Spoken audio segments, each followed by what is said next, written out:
todo, muy buenas tardes, doctores. Buenas tardes con el público presente. Bueno, hoy día vamos a tocar un tema algo extenso que es carcinoma in situ de mama.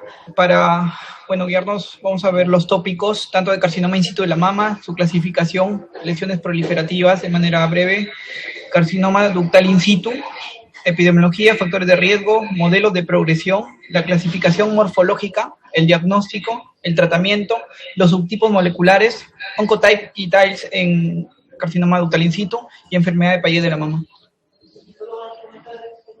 Bueno, empezamos con el carcinoma in situ de la mama, que es una lesión precursora, no obligatoria, maligna, del cáncer invasivo.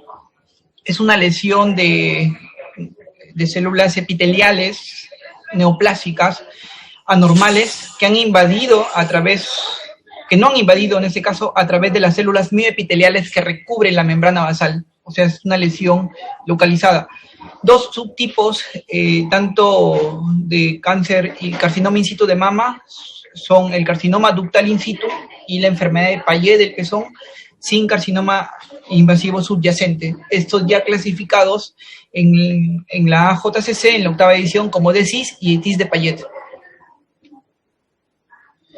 En la clasificación del cáncer de mama in situ, tenemos, la clasificación general de cáncer de mama, tenemos tanto un tipo de cáncer, que es el cáncer de mama invasor, y que más o menos es un 70 o un 80%, y el carcinoma in situ, que abarca más o menos del 15 al 20%, inclusive hay otras series que indican hasta un 25% actualmente.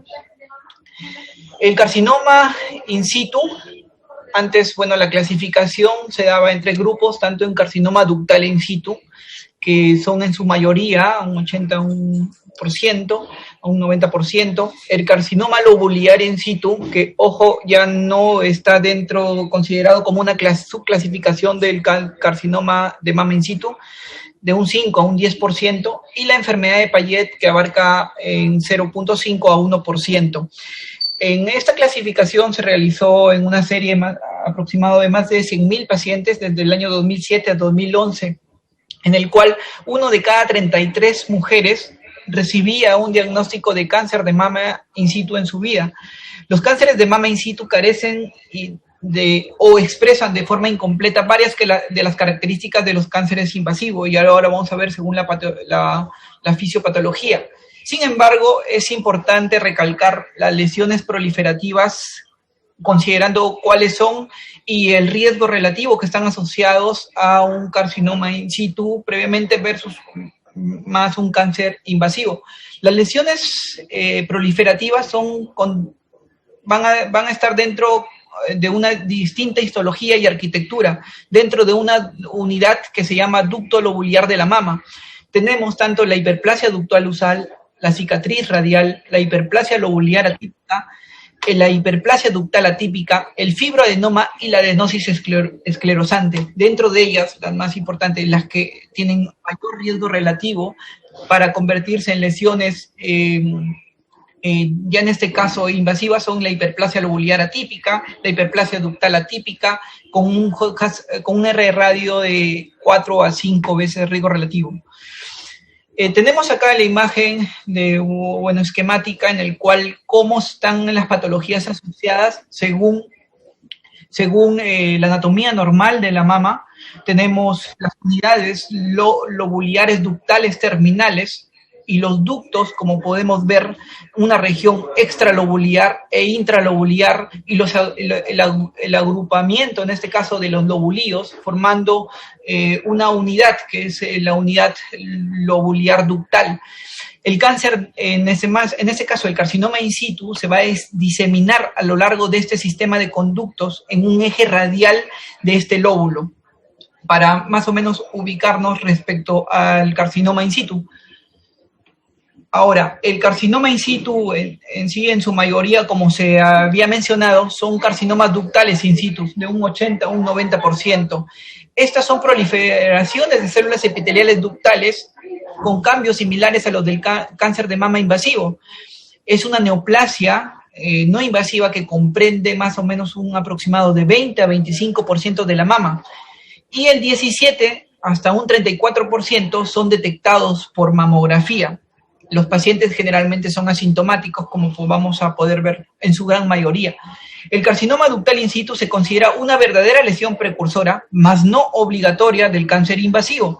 El 25% de los carcinomas ductales in situ, aparentemente puros, en una biopsia inicial, pueden tener un aproximado de 25%, pueden ser en esos casos invasivos, de todas las lesiones del carcinoma in situ encontrados. Según la epidemiología, antes del año 1982, la incidencia del carcinoma ductal in situ era aproximadamente bajo, era de 1 a 2%. Sin embargo, para los estudios del año 2018, como podemos hacer una comparación, representa aproximadamente el 20% de todos los cánceres de mama. La incidencia es igual, tanto para las mujeres blancas y de raza negra no hispana, pero es más baja para las mujeres asiáticas e hispanas, más bajas para indígenas de América. Las tasas de mortalidad a los 10 años son inferiores al 5%, y sin embargo hemos visto que el seguimiento, según el CER, la mortalidad específica para cáncer de mama a los 20 años fue aproximadamente de 3,3%. Como podemos ver, tiene un pronóstico bueno el carcinoma de mama in situ.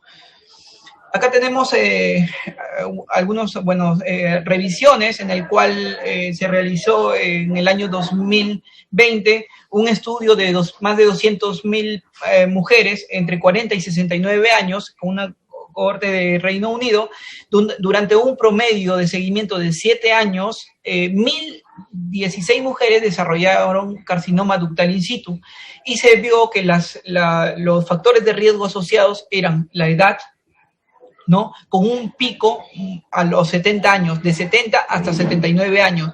Las mujeres que se analizaron fueron mayores de 45 años. La asociación tanto del índice de masa corporal dentro del carcinoma ductal in situ sigue sin estar claro, como podemos ver, y cito este artículo para poder ver que en este caso el factor de riesgo importante relacionado al índice de masa corporal se asoció a pacientes postmenopáusicos con una obesidad tipo 1, estaban asociados con carcinoma ductal in situ. Sin embargo, eso no se observaba en pacientes con premenopausia. Luego voy también a hablarles un poco respecto a los factores genéticos que también están asociados, no los voy a tocar acá, pero es importante recalcar el tema de la edad. El pico del carcinoma ductal in situ se da aproximadamente a los 70 años, ¿no? Y tenemos aquí unos cuadros en el cual vemos tanto la incidencia del carcinoma ductal in situ, antes también lobular in situ, como podemos ver. Actualmente se considera una patología benigna, así que solamente acá vamos a recalcar el carcinoma ductal in situ. El riesgo aumenta a un punto máximo desde los 70 hasta los 79 años, y la tasa de detección ha aumentado exponencialmente debido tanto al cribado con mamografías que se les ha realizado a los pacientes desde su uso de esta, ¿no?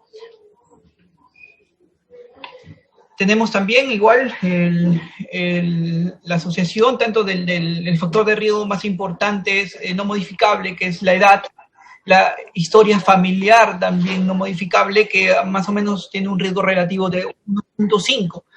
Y el 3.2 de los pacientes con carcinoma ductal in situ tienen unas mutaciones asociadas a 2 genes BRCA. Como sabemos, los genes BRCA asociados a cáncer de mama son el tipo 1 como el tipo 2, tanto en el cromosoma 17 como el cromosoma 13.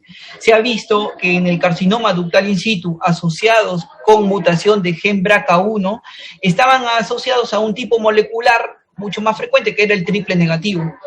Y tanto como el cáncer de mama in situ, BRCA tipo 2 está asociado a receptores hormonales positivos. Entonces, bueno, como ya les había mencionado, este estudio también mencionaba respecto al índice de masa corporal, que tienen un mayor riesgo las pacientes postmenopáusicas con un índice mayor de 30, y el cribado mamográfico también se asoció con un mayor riesgo entre las mujeres premenopáusicas, con un Hazard radio de 1.44. y bueno, cabe recalcar que no está recomendado el estudio de mamografías para pacientes menores de 40 años. Ahora vamos a hablar un poco sobre la historia natural del carcinoma ductal in situ. Como podemos ver, y según bueno, el Colegio Americano de Patología, podemos ver, cabemos recalcar que la lesión de carcinoma ductal in situ es una lesión localizada dentro de una membrana basal, dentro de una membrana de células mioepiteliales, que no va a sobrepasar esta membrana, y la historia natural comienza por lesiones proliferativas, tanto una hiperplasia ductal con atipia, y esta va a formar un carcinoma ductal infiltrante. Ahora, cuando ya se hace invasivo, la historia ya es conocida, es un cáncer de mama invasivo. Nosotros nos vamos a ubicar en esta lesión, que es el carcinoma ductal in situ. Ahora, son dos fases diferentes, pero de un hecho continuo prácticamente estas dos lesiones, el cáncer de mama invasor y el carcinoma ductal in situ. Pero cabe recalcar que es una lesión no obligatoria para tener un cáncer invasivo. Entonces, las mutaciones que se estudiaron a nivel de carcinoma in situ y en una evolución más o menos de 30 años, el 30% ha progresado a un cáncer de mama invasivo, los carcinomas in situ, teniendo en cuenta que la respuesta normal de factores de crecimiento, una falla en la apoptosis, o en este caso en la mutación P53, la inestabilidad genética, la sobreexpresión de HER2, conllevando así a una angiogénesis y posteriormente a una invasión. Y también vamos a hablar un poco sobre las proteínas y los estudios actuales que se han realizado con carcinoma in situ. Como podemos ver en esta imagen, tenemos un modelo que muestra las 4 teorías diferentes de progresión del carcinoma ductal in situ, ¿no? En el año 2019 se propuso 4 teorías distintas. La primera teoría es el modelo de linaje independiente, en el cual las diferentes tipos moleculares del carcinoma ductal in situ y el cáncer invasivo respaldaban tanto este modelo. Como podemos ver, había diferencias moleculares, pero los dos de un linaje independiente. Y el modelo de fenotipo convergente, como podemos ver en la imagen de la derecha superior, tenemos el conducto normal que va a transformarse a través de las lesiones proliferativas a un carcinoma ductal in situ y asimismo hacerse invasivo, pero de manera convergente, de distintos genotipos. Como podemos observar, los esquemas circulares o esféricos de colores son genotipos distintos, pero que conllevaban en sí mismo a un fenotipo invasor.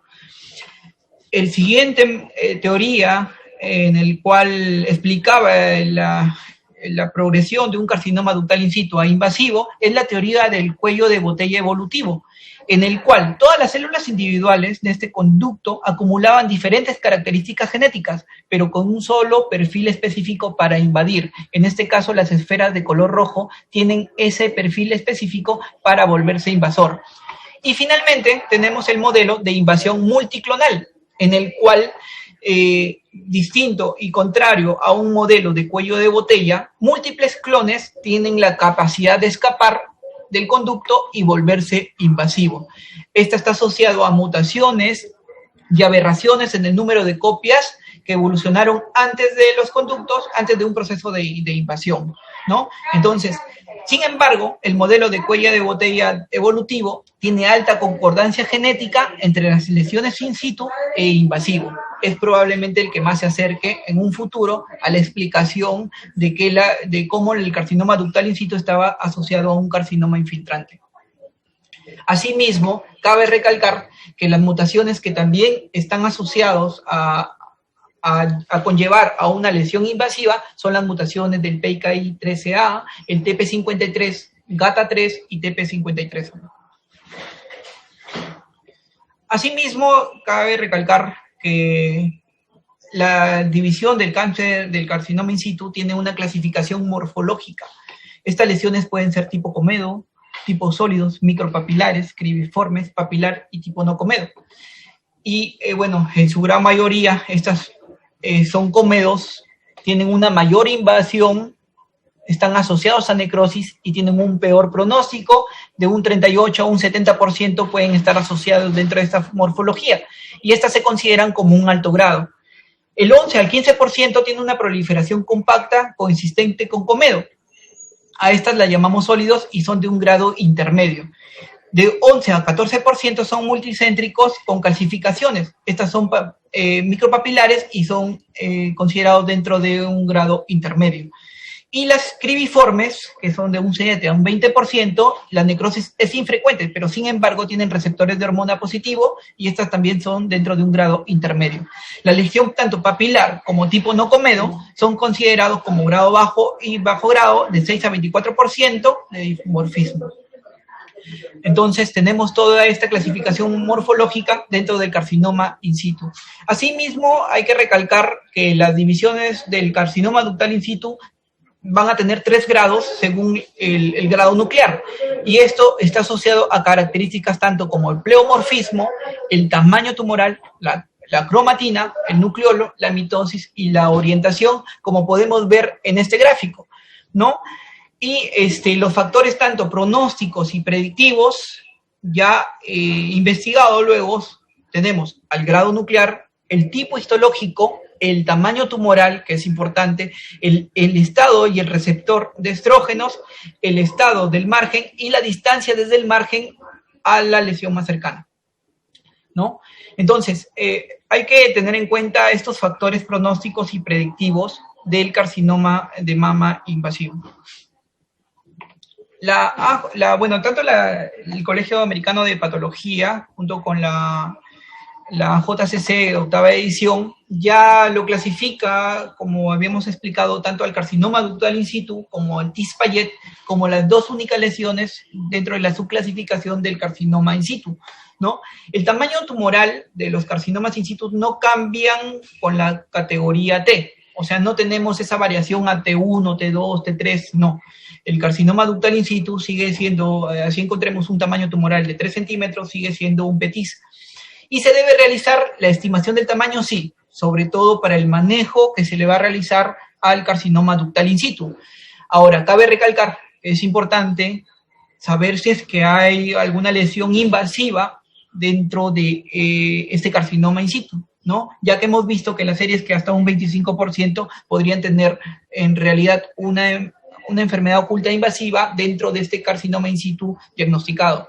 La extensión es una estimación del volumen del tejido mamario involucrado por el carcinoma ductal in situ, y se ha obtenido que la media de este carcinoma ductal in situ es de 14 milímetros a 27 milímetros, pero puede variar desde 1 milímetro hasta una extensión extensa o un carcinoma ductal extenso cuando ésta abarca los 4 cuadrantes. Entonces, el diagnóstico de carcinoma ductal in situ puede presentarse como generalmente asintomáticos, hallados por una mamografía, y lo vamos a ver según la sensibilidad y especificidad, o una masa palpable. Con mayor frecuencia se detecta por la aparición de microcalcificaciones, eso sí, y el 25% de las lesiones, como un carcinoma ductal in situ en la biopsia central, también incluyen carcinomas invasivos.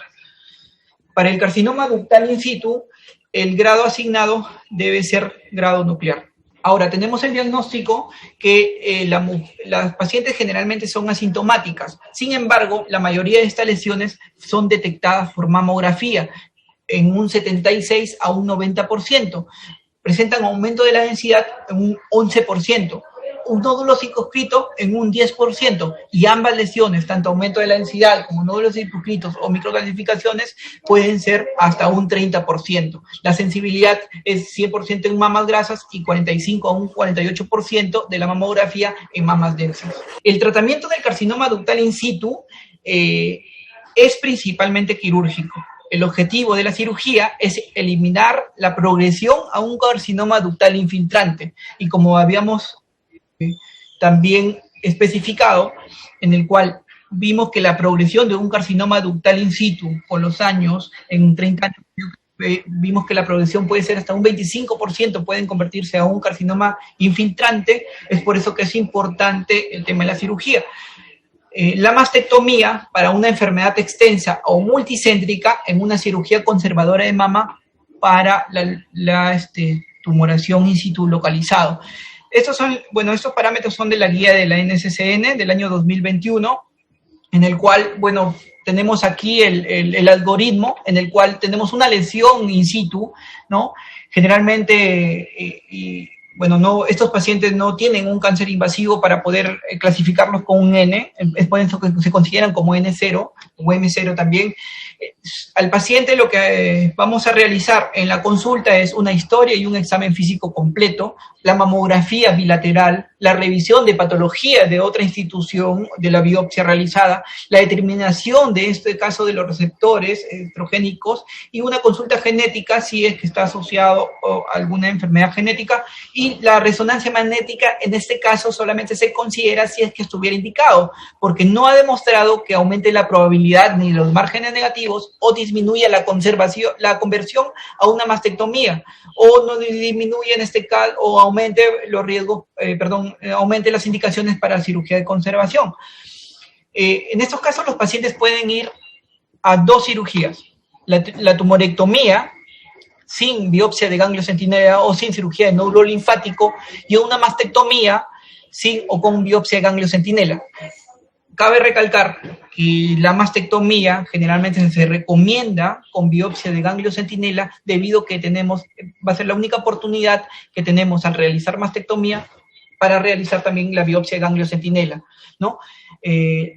Luego de realizarle el tratamiento quirúrgico, también ya vamos a hablar respecto a la radioterapia que reciben tanto en toda la mama con refuerzo del lecho tumoral o una radioterapia parcialmente acelerada, o los pacientes no reciben radioterapia. Este es el tratamiento postquirúrgico. Sin embargo, hay que recalcar que en este cuadro que colocamos también de la JCC y de la NCCN, en el cual recomienda los márgenes del carcinoma ductal in situ puro, que debe ser de 2 milímetros, y el carcinoma ductal in situ con microinvasión también de 2 milímetros.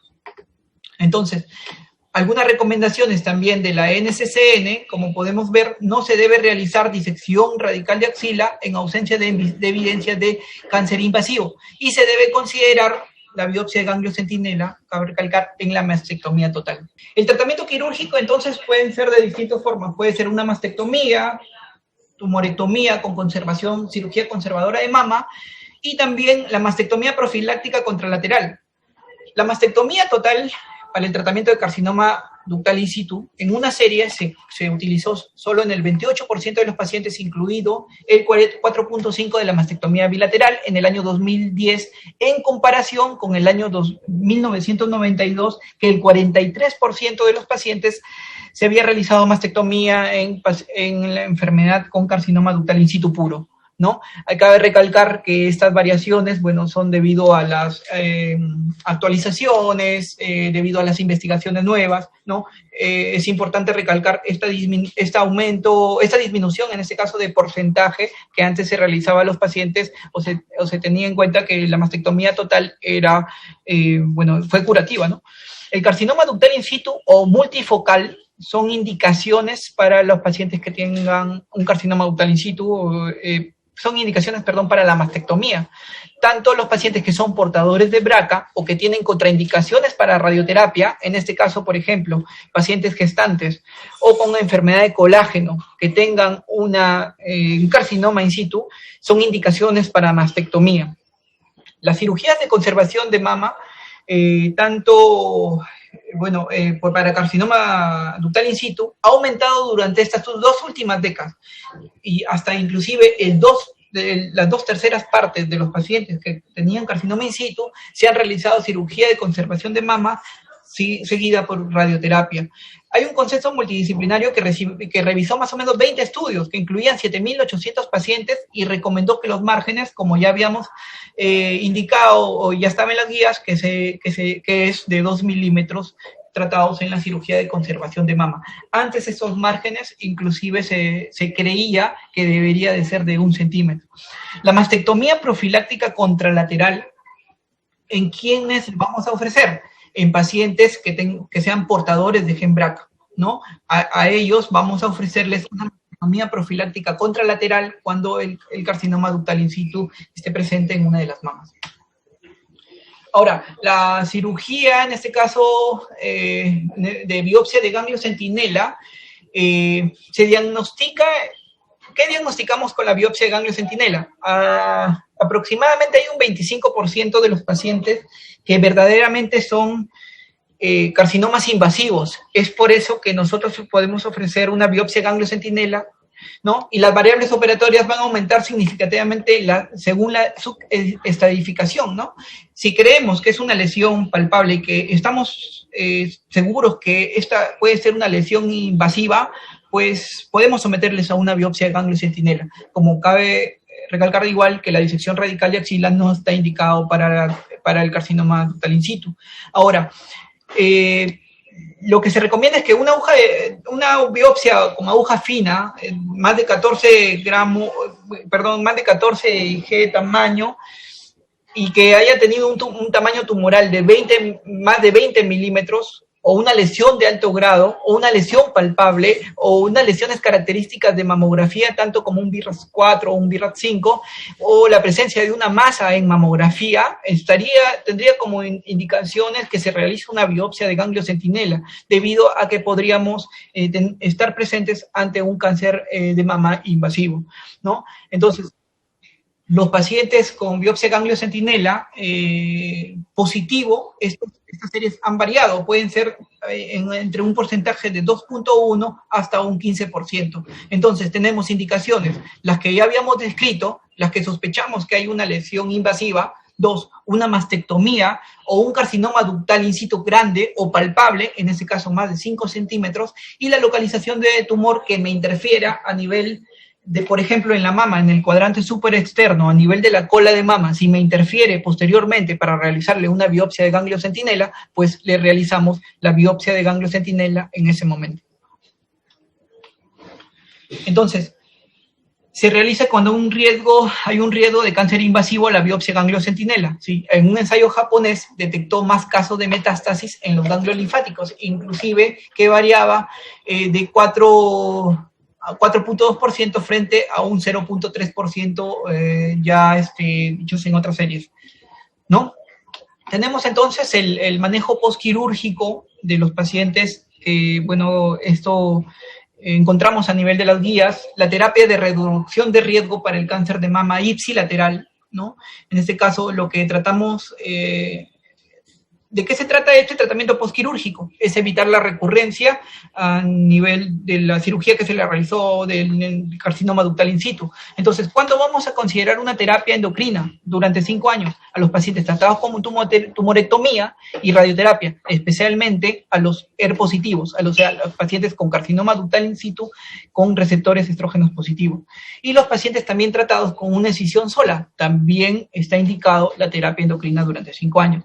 Hay que tener en cuenta que la terapia endocrina con tamoxifeno son para los pacientes con premenopausia, y el tamoxifeno también en pacientes con menopausia con cierta ventaja de los inhibidores de aromatasa, ¿no? En pacientes menores de 60 años.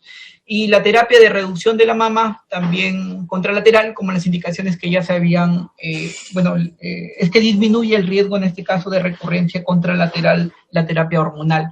Los intervalos de examen físico y el seguimiento que se debe realizar son de entre 6 a 12 meses durante 5 años, luego cada año. Y la mamografía cada 12 meses, la primera mamografía 6 a 12 meses después de la terapia de conservación, y lo que está indicado es tamoxifeno de 20 miligramos diario por 5 años o tamoxifeno de 3 miligramos por día por 3 años en pacientes con síntomas o que hayan tenido reacciones al tamoxifeno, ¿no? Está contraindicado en los pacientes que tienen trombosis venosa profunda, embolia pulmonar o cáncer de útero.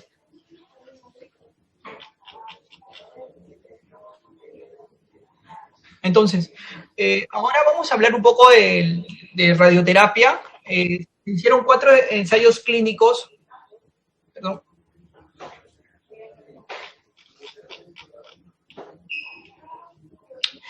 Se realizaron 4 ensayos clínicos para radioterapia para el carcinoma ductal in situ, ¿no? Como podemos ver, el estudio europeo de Reino Unido, de Australia y Nueva Zelanda, y se llegó a la conclusión que después de la cirugía de conservación de mama, la radioterapia ha reducido casi un 50% la tasa de recurrencia a nivel de la mama afectada. En un metaanálisis de Early Breast Cancer, de cáncer temprano de mama, la radioterapia ha reducido el riesgo absoluto a 10 años. El 18% de las mujeres que tenían cirugía de conservación de mama sin RT experimentaron ellos recurrencia en comparación con el 8%, o sea, hubo una reducción del 10%. Y la reducción asociada en el riesgo de recurrencia invasiva ipsilateral, pero no de la sobrevida específica de cáncer, no ha cambiado. O sea, se ha visto que la recurrencia local ha disminuido, sin embargo, la sobrevida global no ha variado. Y es por eso que luego de estos estudios que se realizaron, vamos a también explicar otros estudios actualizados o de qué manera también está en boga algunos tratamientos de observación en el cáncer de mama in situ. En este estudio, como podemos ver, la asociación del tamoxifeno con la radioterapia disminuyó notablemente la radioterapia, el tema de la recurrencia local. Algunos carcinomas ductales in situ de bajo riesgo pueden estar extensos de radioterapia después de la cirugía de conservación de mama. Sin embargo, se necesitan estudios prospectivos para poder llegar a estas conclusiones. Entonces, en los pacientes de cáncer de mama ductal in situ, tenemos tanto los pacientes de bajo riesgo, de riesgo intermedio y de riesgo alto, de recurrencia. Los estudios actuales ahora se están basando, por ejemplo, ¿qué pasa si es que a estos pacientes con carcinoma ductal in situ de bajo grado yo solamente los observo y no les realizo cirugía? Ahora vamos a ver respecto a esa duda. Entonces, el pronóstico del carcinoma ductal in situ es extremadamente bueno. La tasa de mortalidad va en 10 años de 1,4 a un 2.8%. Entonces, algunos de estos cánceres, carcinomas invasivos, ductales in situ, se van a convertir en invasivos sin tratamiento, claro que sí. Entonces, antiguamente, en el año 2014, ya sale, un estudio en el cual se había analizado un índice pronóstico de Van Nuys, en el cual este índice tanto tomaba decisiones para predecir el riesgo de recurrencia local o la toma de decisiones para la cirugía. Si en este caso, por ejemplo, conservábamos mama o no, en el cual se basó en los siguientes criterios, tanto el tamaño tumoral, el grado, el margen, la edad del paciente, y se vio que luego de que se adoptara este índice pronóstico, se vio que en verdad no era tomado en cuenta por los estudios más grandes. Y también en los estudios que se realizaron no había en este caso, concordancia.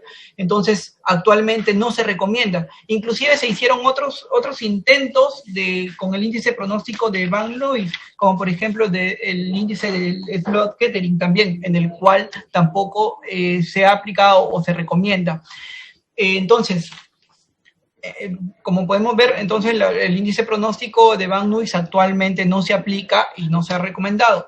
La terapia hormonal, tanto en los ensayos de Reino Unido como de América, europeos, han abordado el papel del tamoxifeno en el tratamiento. Como podemos observar, en un seguimiento de más de 12 años, ni la sobrevida global ni la sobrevida específica del cáncer de mama fueron significativamente diferentes en esos grupos de tamoxifeno, como podemos observar, en el cuadro. Y los 5 años de tamoxifeno para las mujeres premenopáusicas que se sometieron a cirugía de conservación de mama es lo que estaría indicado, pero para evitar el tema de la recurrencia local. Ahora, vamos a también un poco abordar el tema de la parte molecular del carcinoma in situ. Como podemos saber, los carcinomas invasivos tienen tanto receptores hormonales, proteínas HER2 dentro de la parte tumoral. El carcinoma ductal in situ, el HER2, que se vio que es una proteína también de pronóstico dentro del carcinoma invasivo, se vio que el 20 al 44% de los pacientes con carcinoma in situ eran positivos a HER2. Y estos se asociaban con un mal pronóstico, ¿no? Debido también a otros factores asociados. Y también se vio que el HER2 inclusive estaba asociado a un mayor riesgo de recurrencia local. Acá tenemos igual, bueno, aparte del HER2, tenemos el estudio de Oncotype diagnóstico, en el cual se analizó un ensayo de 21 genes de Oncotype. Hemos visto también en la conferencia pasada la utilidad del Oncotype, y se vio que la expresión de un panel de 7 genes, que incluían tanto los genes de proliferación del Ki67, el STK15, el Survivin y el CNB1, y más los genes de proliferación y GSTM1, estos genes se aplicaron en este ensayo y se compararon tanto en los pacientes que habían tenido recurrencia local y los pacientes que no habían tenido recurrencia. Sin embargo, observaron que este ensayo, los pacientes que tenían genes Oncotype, era un predictor independiente de recurrencia de mama isfilateral a 10 años en 12.7% en pacientes de bajo riesgo, 22% en pacientes que tienen un riesgo intermedio, y 28% en un paciente que tenían un alto riesgo de recurrencia local. Entonces se vio que el porcentaje tanto de estos genes de proliferación como estos genes que están asociados al cáncer de mama invasivo, se vio que también estaban relacionados con el porcentaje de recurrencia local. Entonces este Oncotype Diagnostic puede ser una de utilidad clínica a futuro, ya que debido a que las investigaciones son recientes y los estudios son pequeños de pacientes, se podrían aplicar a gran escala para llegar a las conclusiones. Entonces, también cabe recalcar la importancia del TILS o de la infiltración linfocítica tumoral en carcinoma ductal in situ, ¿no? El carcinoma ductal in situ que se investigó fue el de bajo riesgo, es definido como el que mide menos de 2.5 centímetros o menos, o de bajo o intermedio riesgo, con márgenes de 3 milímetros. Entonces, el Oncotype Diagnostic Cancer es un ensayo, como les dije, multigenético, que es disponible y que se utilizó para cuantificar el riesgo de recurrencia en 10 años, ¿no? En pacientes con bajo riesgo, ¿no? Con márgenes negativos, tratados con cirugía de conservación sin radioterapia. Entonces, la presencia de estos linfocitos infiltrantes tumorales se acepta como pronóstico y predictivo en el cáncer de mama invasivo. Entonces, lo que hicieron en este estudio fue aplicarlo en el carcinoma ductal in situ, y se ha demostrado que hay una asociación significativa entre el alto grado, la necrosis, la ausencia de expresión de receptores hormonales y el estado HER2 y con los TIL densos. O sea, compararon inclusive 3 grupos que podemos ver en esta siguiente diapositiva, ¿no? 97 mujeres con carcinoma ductal in situ entre el año 2012 al 2018 mediante 3 métodos, los TIL en contacto, TIL estromales y TIL circunferenciales, y se vio que había una asociación significativa con el puntaje alto o intermedio de Oncotype Decil y el TILS en el caso de la asociación en contacto y alto nuclear, y en los TIL circunferenciales, más no se vio una asociación con los pacientes que tenían carcinoma ductal in situ con TIL estromal. Asimismo, bueno, dentro de los estudios también moleculares con TILS, y que también hay que recalcar que en este estudio del año 2020, en el cual se vio la composición inmune acorde con los subtipos histológicos, hay un alto número de tumores con linfocitos infiltrantes tumorales, que están asociados tanto con el carcinoma invasivo como el triple negativo y el HER2, como sabemos. Y los numerosos informes ilustran un efecto pronóstico. Es por eso que se aplicó en el estudio previo que se había mostrado en carcinoma ductal in situ. Y en los últimos años la inmunoterapia se considera uno de los enfoques inclusivemente prometedores dentro del carcinoma ductal in situ. Sin embargo, no hay una relación, por ejemplo, con los pacientes que tienen HER2 y que se le hayan dado tratamiento dirigido para contraproteína HER2, por ejemplo, trastuzumab. No se ha visto una relación en este caso con la recurrencia local del tumor, ¿no? Ese estudio que se realizó para poder ver los subtipos histológicos asociados a la composición inmune fue en 473 pacientes. Y podemos ver aquí la distribución. Se observa que hay un alto número de TIL, principalmente en HER2, y como sabemos, si hay una densidad aumentada de TILs en pacientes con carcinoma ductal in situ, principalmente también están asociados con la proteína HER2, que como sabemos, estos pacientes se han visto que tienen un mal pronóstico. Y también el triple negativo en carcinoma ductal in situ, y la mayoría en estos son células TCD4, ¿no? Principalmente se ha visto que el TIL está asociado el TIL denso está asociado a un HER2. Tenemos también, bueno, como actualización, y ya, bueno, casi para culminar la charla, tenemos que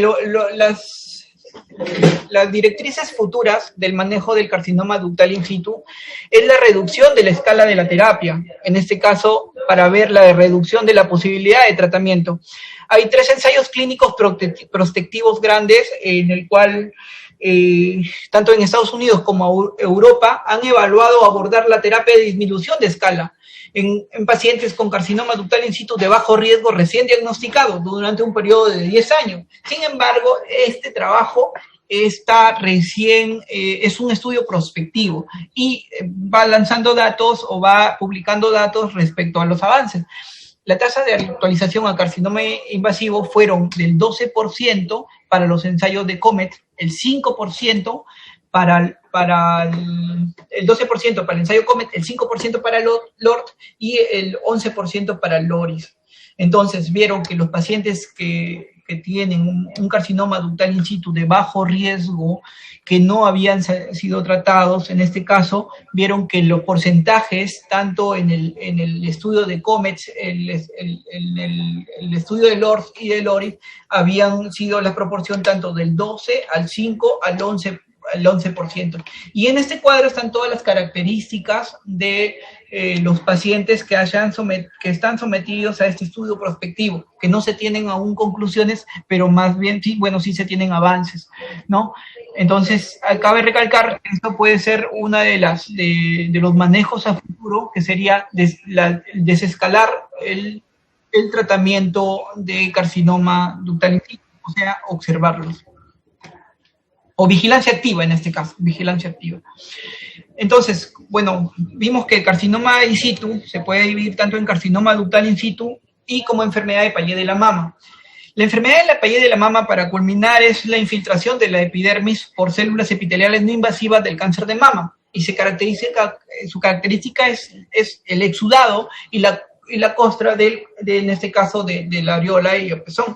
Ahora, hay 3 formas de presentación. Esta se puede presentar como un carcinoma invasivo en un subyacente en el parénquima mamario, asociado a un TIS, un carcinoma ductal in situ, y la enfermedad de Payet sin ninguna enfermedad asociada o sin ninguna enfermedad invasiva asociada, como un TIS Payet.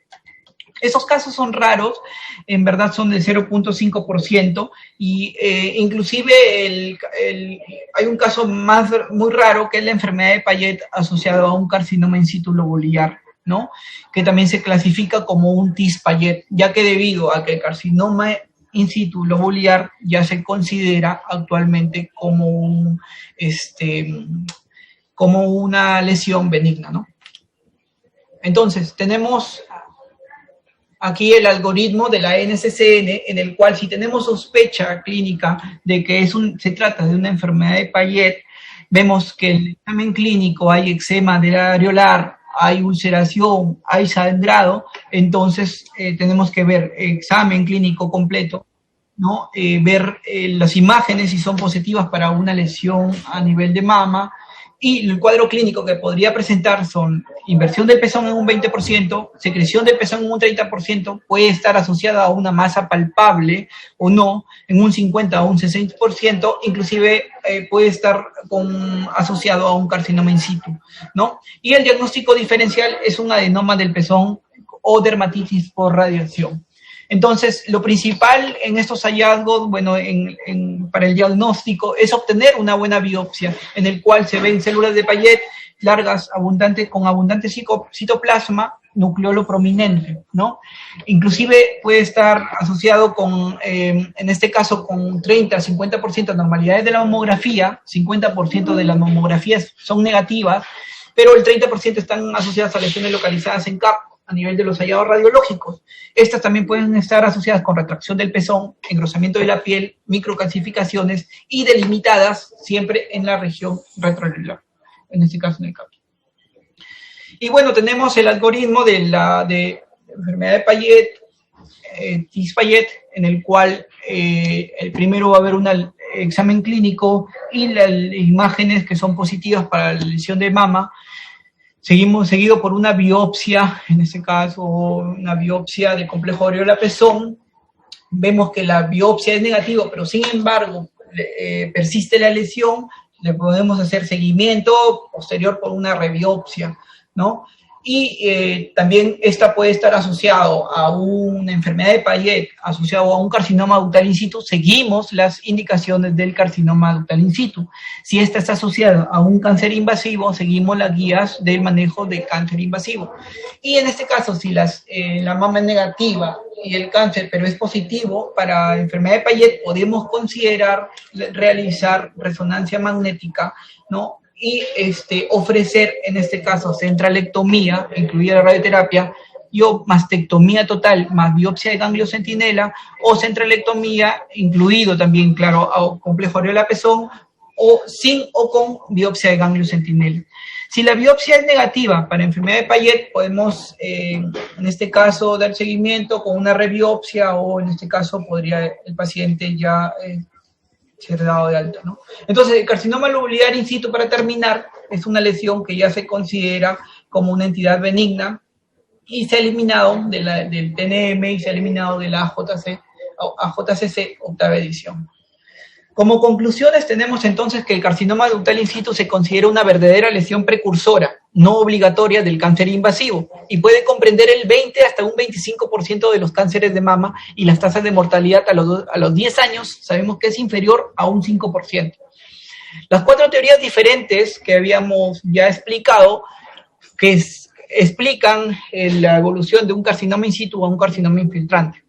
La mayoría de los pacientes son asintomáticos y se detectan en estas lesiones generalmente por mamografía. Entre los factores pronósticos tenemos el grado nuclear, el tipo histológico, el tamaño nuclear, el estado del receptor y el estado del margen. El tratamiento estándar del carcinoma ductal in situ es principalmente quirúrgico. La radioterapia y la hormonoterapia, como hemos visto, han reducido el riesgo de recurrencia local sin cambios en la sobrevida. Y el pronóstico es extremadamente bueno. Oncotype Diagnóstico Breast es un ensayo multigénico disponible para cuantificar el riesgo de recurrencia local, y los ensayos de disminución de la escala COMETS, LORTS y LORIS aún no son concluyentes, ¿no? Y la enfermedad de Payet es la infiltración del epidermis por células epiteliales no invasivas. Muchas gracias a todos por su atención. Doctor Desposorio, buenas tardes. Doctora Bugatas. Deja ahí nomás tus conclusiones. En esa primera conclusión dice que el cáncer ductal in situ comprende el 20 a 25% de los cánceres de mama. Eso no es cierto en nuestra realidad. Es cierto en realidades donde hay campañas de tamizaje activos y encuentran las lesiones de carcinoma in situ, porque van a buscarlas. En nuestro país, o en la información que tenemos en Lima o en el instituto, creo que el carcinoma in situ llega al 5%. Entonces, eso tenemos que tenerlo más o menos claro. Entonces, es una cuestión que hay que considerarla. El segundo comentario que yo quiero hacer es que has mostrado que en carcinoma in situ el compromiso de ganglios centinela está entre 2.5 y 15%, ¿es correcto? Sí, doctor, es variable. Justo encontré esa revisión en el cual el porcentaje era bastante variable, ¿no? Sí, lo coloqué y justo... Claro, es que suena. Sí, justo lo coloqué. Ajá. Bastante alto. Por ejemplo, en ese como carcinoma in situ, te decía que si tú en el trabajo que has revisado, te dicen cuántos de los carcinomas in situ que han llevado a cirugía con ganglio centinela se han convertido después en carcinoma infiltrante, porque se les pasó la invasión. Sí, bueno, no tengo ese dato ¿Dice específico. eso? No lo ¿Me tengo. escuchaste? Sí, doctor, no lo tengo a la mano ese dato, doctor. Pero sí voy a revisarlo al respecto, porque me parece que igual... Porque lo sí, que estás diciendo, pues, o sea, ese factor es bien alto, ¿no? O sea, bien alto. Aunque alguna vez el doctor Cos justificó esto cuando vino y habló de ganglios centinela, en el no palpable, se estaba tratando de acordarme la cifra que dijo él, y creo que él dijo 25%, en todo caso, pues está súper justificado. Si es 15% biopsia de ganglio centinela, carcinoma in situ, tendríamos que hacerle a todo el mundo. Entonces, pero eso yo creo que no es tan real, o por lo menos no afecta de esa manera, ¿no? Después hay otro tema de interpretación. Cuando hablaste en relación a carcinoma in situ y radioterapia, dijiste de que la radioterapia había producido una reducción del 10%, porque sin radioterapia creo que los eventos eran 18 y con claro, Doc, los eventos solamente eran... ¿Estoy equivocado? ¿Aló? Sí, doctor, sí se escucha, Doc. ¿Aló, me escuchas? Sí, doctor. Ya, ¿es cierto, es correcto lo que estaba diciendo? Ya, o sea, en realidad esa es una cuestión de interpretación. En verdad la reducción es de 50%, más de 50%, porque 8 es menos de la mitad de 18. Claro, doctor. Sí, entonces sí. No puedes decir ha reducido 10%, ha reducido más del 50% las recurrencias. No me exactamente el contexto de el tema que te quería comentar en cuanto a HER2 y carcinoma in situ. Debe quedar muy claro que todavía no hay aplicación clínica para HER2 en carcinoma in situ. Entonces, no estemos pidiendo HER2 para carcinoma in situ, porque es un gasto que no te va a llevar ahorita a tomar una decisión clínica sobre el paciente. ¿De acuerdo? Sí, doctor. Sí, también recalqué eso, que no habían estudios que avalen, sí, ¿no? O sea, habías puesto, pero no sentí que lo habías recalcado tanto. Sí, ¿ahora cómo va? ¿Mejor? Sí, mucho mejor, doctor. Ya. Bueno, esos son los comentarios y observaciones que yo quería hacerles llegar, ¿no? Hay que interpretar, el carcinoma in situ está en constante evaluación, en constante progreso, no es un problema grande ojalá fuera un problema grande para nosotros, pero eso no es así. O sea, vemos muy poco carcinoma in situ en la consulta y claro, tenemos que estar súper preparados para manejar estos casos. Lo ideal sería que pudiéramos tener un sistema de tamizaje, de despistaje para salir a encontrar y encontrar los tumores lo más temprano posible para un mejor resultado en nuestros pacientes. Aunque también eso está en cuestión y no lo has comentado, ¿no? La tasa, digamos, o de repente lo has comentado antes de que yo entre, pero de lo que se está hablando es que muchos de los carcinomas in situ que se están encontrando mediante estos programas de tamizaje probablemente nunca tendrían un significado clínico. Entonces lo único que estamos haciendo es un sobretratamiento a estos pacientes pensando que ese carcinoma in situ eventualmente podría matarlos y cuando realmente eso no es así. Sí, ¿entiendes? doctor. Entonces, eso es un tema también súper importante que hay que tenerlo en consideración. Entonces, finalmente caemos que todos los extremos resultan siendo no muy buenos, ¿no? En fin, Sí, ese tema del sobretratamiento en carcinoma in situ, creo que lo hemos tratado en alguna de las reuniones del departamento, no recuerdo bien, pero es algo importante a tener en cuenta, ¿no?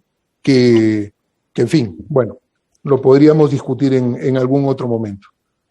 Muy bien. Muchas gracias, doctor. Eso es todo lo que tendría que decir. Sí, yo, reposorio, ¿cómo estás? Buenas tardes. Por tu exposición. ¿Has leído algo respecto a las pruebas de plataformas genómicas e in situ para radioterapia? Específicamente para radioterapia 2, lo que encontré fue solamente lo de Oncotype, las 21 pruebas genómicas que se hacen, las genéticas. Evitar radioterapia. Para evitar radioterapia, no, doctor. No, no has leído. Ya. No, solamente como para riesgo de recurrencia. Bueno, no como... Ya. Sí, doctor. Ya, porque también actualmente en todos los congresos y las charlas están hablando sobre evitar, sobre tratar, sobre todo mayores, ¿no? Mayores de 70 años, de repente ya no hacer centinelas, evitar radioterapia en algunos casos, y muchos de estos estudios a veces se basan en las plataformas genómicas, ¿no? Que nos informan respecto a los riesgos. Nos quería preguntar, o sea, si no has revisado sería motivo para... Sí, doctor, no he revisado, sinceramente, bueno, voy a revisar. Un comentario, esposorio.